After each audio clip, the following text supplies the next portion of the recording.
मसीह यीशु की सलामती, मसीह यीशु का दायमी इत्मीनान आप सब सुनने वालों के साथ, देखने वालों के साथ, आपके फैमिली मेंबरान के साथ हमेशा से हमेशा तक होता रहे।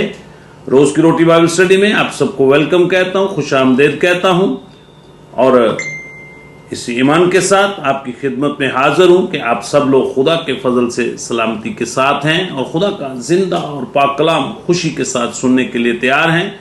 मेरे अजीजों, अगर आपके पास बाइबल मुकद्दस मौजूद है तो ज़रूर अपने हाथ में ले लें और मेरे साथ मिलकर इन आयात मुबारका को ज़रूर पढ़ा करें। आपको हमारी ये ऑडियो व्हाट्सएप पे मिल सकती है और ये वीडियो यूट्यूब पे ज़रूर मिल सकती है। खुदा इसके वसीला से आपको बरकत देगा। इस मैसेज को खुद सुने और अपने अजीज़ो कारब को इस मैसेज को ज़रूर सेंड किया करें। आए कलाम मुकद्दस की तरफ तवज्जो करते हैं। पाम संडे के तल्लक से हम बाइबल स्टडी कर रहे हैं। इस सिलसिले में आज हमारा दूसरा प्रोग्राम है। अगर आपने पहला प्रोग्राम नहीं सुना या नहीं देखा तो आप YouTube से उसको देख सकते हैं और व्हाट्सएप पे आप उसको सुन सकते हैं। आए कलाम मुकद्दस की तरफ तवज्जो करें। कलाम मुकद्दस में से मुकद्दस मरकज़ की मार्फत लिखी गई अंजील मुकद्दस और उसका 11 नंबर बाब है और उसकी आयत मुबारका 1, 2, 3 जो है वो मैं आपके सामने तलावत करता हूँ। कलाम अक़दस के अंदर कुछ इस तरह लिखा हुआ है। जब वो यरूशलेम के नज़दीक जैतून के पहाड़ पर बैते फिगे बैतनिया के पास आए तो उसने अपने शागिर्दों में से 2 को भेजा और उनसे कहा कि अपने सामने के गांव में जाओ और उसमें दाखिल होते ही एक गधी का बच्चा बंधा हुआ तुम्हें मिलेगा, जिस पर कोई आदमी अब तक सवार नहीं हुआ, उसे खोल लाओ। और अगर कोई तुमसे कहे कि तुम ये क्यों करते हो तो कहना कि खुदा को इसकी ज़रूरत है। कलाम अक़दस का पढ़ा सुना जाना हम सब के लिए बरकत का बायस बने। मेरे अजीजों, कल के प्रोग्राम में मैंने शुरू किया कि जैतून का पहाड़ जो है वो क्या है। सबसे पहले पाम संडे को समझने के लिए हमें स्टेप बाय स्टेप आयात मुबारका को अंडरस्टैंड करने की ज़रूरत है, अल्फाज को अंडरस्टैंड करने की ज़रूरत है। कल मैंने बताया कि जैतून के पहाड़ की एक ख़ास अहमियत है। फिर मैंने बैते फिगे के बारे में बताया, फिर मैंने बैतनिया के बारे में बताया। चंद बातें मैंने आपके साथ शेयर की थी और मैं चाहता हूं कि आज इसी बात को हम आगे लेकर चलें कि जैतून का पहाड़ जो है वो क्या है। मैंने कल बताया था कि जैतून का पहाड़ जहाँ से खुदावंद यीशु मसीह शाहाना तौर पर यरूशलेम में दाखिल होने लगे हैं, इस पहाड़ की अहमियत क्या है। पहले सबसे हमें मसीह होते हुए इस बात को अंडरस्टैंड करने की ज़रूरत है। मैंने बताया था कि जैतून के पहाड़ का बारहा जिक्र हमें बाइबल मुकद्दस में मिलता है। फिर मैंने कुछ रेफरेंस भी दिए। खुदावंद यीशु मसीह जैतून के पहाड़ पर बैठकर अपने शागिर्दों को तालीम देते थे, लोगों को तालीम देते थे। जैतून के पहाड़ पर बैठकर अपने शागिर्दों के साथ ख़ास उनको तालीमात देते रहे। फिर इसके अलावा मैंने बताया कि वो फसह का खाना खाने के बाद गीत गाते हुए जैतून के पहाड़ पर गए। फिर मैंने ये भी बताया कि जैतून के पहाड़ पर जब पहुंचा तो शागिर्दों की जमात ने खुश होकर बुलंद आवाज़ से हमद की। फिर मैंने ये भी बताया कि वो अपने दस्तूर के मुताबिक जैतून के पहाड़ पर जाता और दुआ करता था। फिर मैंने ये भी बताया कि वो मौत और कब्र पर यीशु मसीह फतह पाकर जैतून के पहाड़ से ही सौदे आसमानी फरमा गए। आज हम उससे आगे थोड़ा सा चलते हैं। गो कि हमारे पास टाइम कम है, लेकिन ज़रूर इन आयात मुबारका को अंडरस्टैंड करें अगर आप मसीहत के अंदर खुदावंद यीशु मसीह के फॉलोअर हैं। यीशु मसीह की जब दूसरी आमद होगी तो फिर भी जैतून के पहाड़ पर होगी। बाइबल मुकद्दस में अपने हाथ में ले लें और ज़करिया नबी का सहीफ़ा मेरे साथ मिलकर निकालें और उसका 14 बाब और उसकी 1 आयत से लेके 4 आयत तक आप तलावत करें जहां पे कुछ इस तरह लिखा, तब खुदा खरूज करेगा और उन कौमों से लड़ेगा जैसे जंग के दिन लड़ा करता था, और उस रोज वो कोहे जैतून पर जो यरूशलेम के मशरक में है, गौर करें, पाम संडे को अंडरस्टैंड करें, फिर दोबारा पढ़ता हूं, और उस रोज वो कोहे जैतून पर जो यरूशलेम के मशरक में वाक़या है खड़ा होगा, और कोहे जैतून बीच से फट जाएगा और उसके मशरक से मगरब तक एक बड़ी वादी हो जाएगी, क्योंकि आधा पहाड़ शमाल को सिरक जाएगा और आधा जनूब को। अब हम थोड़ा सा और आगे चलते हैं। 2000 साल पहले का ये पाम संडे जो था। अब नंबर 1, यीशु मसीह जैतून के पहाड़ से उतरा है और कदरून की वादी में से होता हुआ यरूशलेम के मशरकी गेट, खास बात बता रहा हूं, यीशु मसीह जैतून के पहाड़ से उतरा और कदरून की वादी से होता हुआ यरूशलेम के मशरकी गेट या दरवाजे से दाखिल हुआ। नंबर 2, यीशु मसीह उस वक्त गधी के बच्चा पर सवार होकर यरूशलेम में दाखिल हुआ। इन दो बातों को आपने माइंड में रखना है। याद रखें, क्या मैं ये बताना चाहता हूं कि ये जो मशरकी गेट है इसकी बाइबल मुकद्दस के अंदर क्या अहमियत है। याद रखें कि इसको ईस्टर्न गेट भी कहते हैं, ठीक है। और याद रखें कि ये इसको गोल्डन गेट भी कहते थे, इसको मशरकी गेट भी कहा जाता था, और इसके लिए दस्तूर ये था कि ये हमेशा खुला रहता था।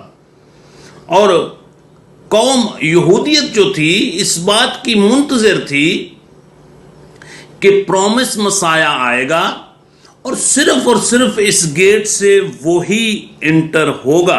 मेरे अजीजों, याद रखें, इसको गोल्डन गेट भी कहते हैं, इसको रहम का गेट भी कहते हैं, इसको मर्सी ऑफ गेट कहा जाता है, इसको खूबसूरत ब्यूटीफुल गेट भी कहा जाता है, इसको मशरकी दरवाज़ा भी कहा जाता है, इसको रहम का दरवाज़ा कहा जाता है, इसको सुनहरी गेट भी, सुनहरी दरवाज़ा भी कहा जाता है।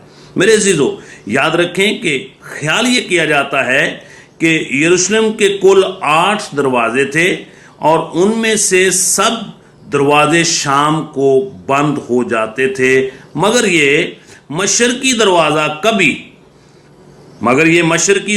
कभी बंद नहीं होता था, क्योंकि यहूदी रवायात के मुताबिक प्रॉमिस मसाया हम ही इससे दाखिल होगा, इसलिए उसको कभी भी बंद नहीं किया जाता था।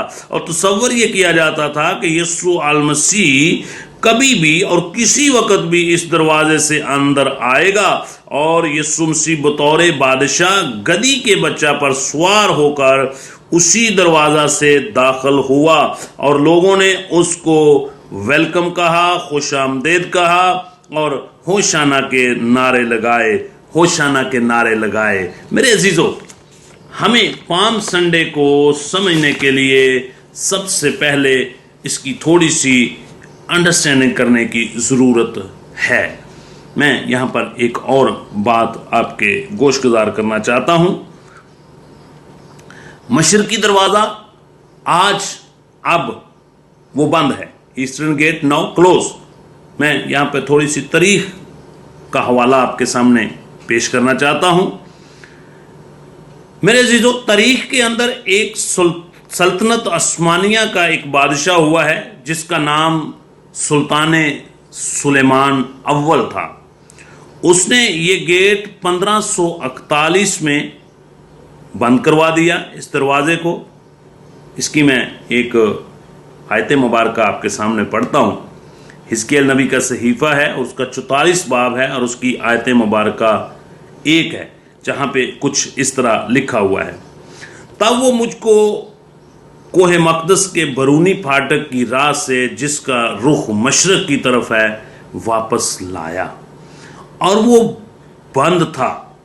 और खुदा ने मुझे फरमाया, ये फाटक बंद रहेगा, ये फाटक बंद रहेगा और खोला न जाएगा, और कोई इंसान इससे दाखिल ना ہو جائے گا اور کوئی انسان اس سے داخل نہ ہوگا، چونکہ خداوند اسرائیل کا خدا اس سے داخل ہوا ہے، اس لیے یہ بند رہے گا۔ میرے عزیزو، پالم سنڈے کے انڈرسٹینڈ کرنے کے لیے ہمیں بہت ساری چھوٹی چھوٹی باتوں کو انڈرسٹینڈ کرنا ضروری ہے۔ خداوند یسوع المسیح زیتون کے پہاڑ سے گدھی کے بچے پر سوار ہو کر یروشلم میں داخل ہوا ہے، اور کس رستہ سے؟ بیت فگے سے ہوتے ہوئے، بیتنیہ سے ہوتے ہوئے، پھر ایسٹرن گیٹ سے یعنی کہ گولڈن گیٹ سے وہ انٹر ہوا ہے، جس کے لیے قوم بنی اسرائیل، یہودیت کے تمام اقوام جو تھیں وہ منتظر تھی کہ پرومس مسایہ ہی صرف یہاں سے انٹر ہوگا۔ خدا نے اگر مجھے زندگی بخشی تو کل پھر میں اسی بات کو آپ کے ساتھ دوبارہ شیئر کروں گا کہ خداوند یسوع المسیح کی دوسری آمد کے تعلق سے بھی کیا بائبل فرماتی ہے۔ پام سنڈے کے تعلق سے میری بات پام سنڈے کے تعلق سے ہو رہی ہے۔ خدا آپ کو اس بائبل اسٹڈی کے وسیلہ سے برکت بخشے، اس میسج کو خود سنیں اور لوگوں تک اس کو میسج کو کنوے کریں تاکہ اور بھی لوگ اس کے وسیلہ سے برکت پائیں۔ God bless you. آئیں اپنی آنکھیں بند کریں اور دعا کریں۔ قادر مطلق بزرگ آسمانی باپ، آسمان اور زمین کو کل اختیار تیرے ہاتھ میں اور تیرے تخت کے سامنے اور تیرے پاؤں کی چوکی میں ہم سجدہ نگو ہیں۔ اپنے آپ کو، روح جان بدن کو تیرے سپرد کرتا ہوں۔ جتنے سامعین ناظرین تیرے کلام کی آواز کو سن رہے ہیں، ان سب کے لیے میں تیرا شکر گزار ہوں۔ ان کے لیے برکت کی دعا مانگتا ہوں، صحت و سلامتی کی دعا مانگتا ہوں۔ آج صبح سے شام تک ان کو اپنی پناہ میں رکھنا، اپنی حضوری میں رکھنا۔ تیرے بیٹے بیٹیاں جو اسکول، کالج، یونیورسٹی جا رہے ہیں، ان کو رستے میں ان کو سنبھالنا، سلامتی کے ساتھ اپنے گھروں سے جائیں، سلامتی کے ساتھ اپنے گھروں میں واپس آئیں۔ جو بیٹے بیٹیاں ڈیوٹی کے لیے جا رہے ہیں، کاروبار کے لیے جا رہے ہیں، اپنی جاب پہ جا رہے ہیں، جو خدا ان ٹریول کر رہے ہیں، یسوع کے نام سے تو ان کا حامی و مددگار ہونا۔ سلامتی کے ساتھ اپنے گھروں سے جائیں، سلامتی کے ساتھ وہ اپنے گھروں میں واپس لوٹیں اور اپنے خاندان میں تیرے نام کی شکر گزاری کریں۔ اگر کوئی بیمار ہے تو یسوع کے نام سے اس کو ہیل کرنا۔ ان سارے لوگوں کو تیرے ذریعے یاد کرتا ہوں جن جن لوگوں کی تیرے سامنے تیرے خادم کے وسیلہ سے مناجاتیں ہیں، ہر ایک کو نام بنا، برکت بخش، صحت و سلامتی بخش۔ اور خداوند پوری کلیسیا کو تیرے ذریعے لے کر آیا ہوں، کلیسیا کے تمام ممبران کو، ان کے خاندان کے تمام ممبران کو تیرے ذریعے پیش کرتا ہوں۔ یسوع کے نام سے برکت دینا، بلیس کرنا، اور خداوند نوجوان مہیا کرنا تاکہ تیری انجیل کی بشارت کو ہم اور لوگوں تک پہنچا سکیں۔ اسی طرح خداوند اگر کوئی بے اولاد ہے تو یسوع کے نام سے اس کو صاحب اولاد کرنا۔ آج کی صبح کی شکر گزاری کی دعا کو اپنے حضور قبول کرنا، مسیح ہمارے خداوند کے وسیلہ سے، آمین۔ God bless you. خدا آپ کے ساتھ ہو، خدا آپ کو برکتوں سے مالا مال کرے۔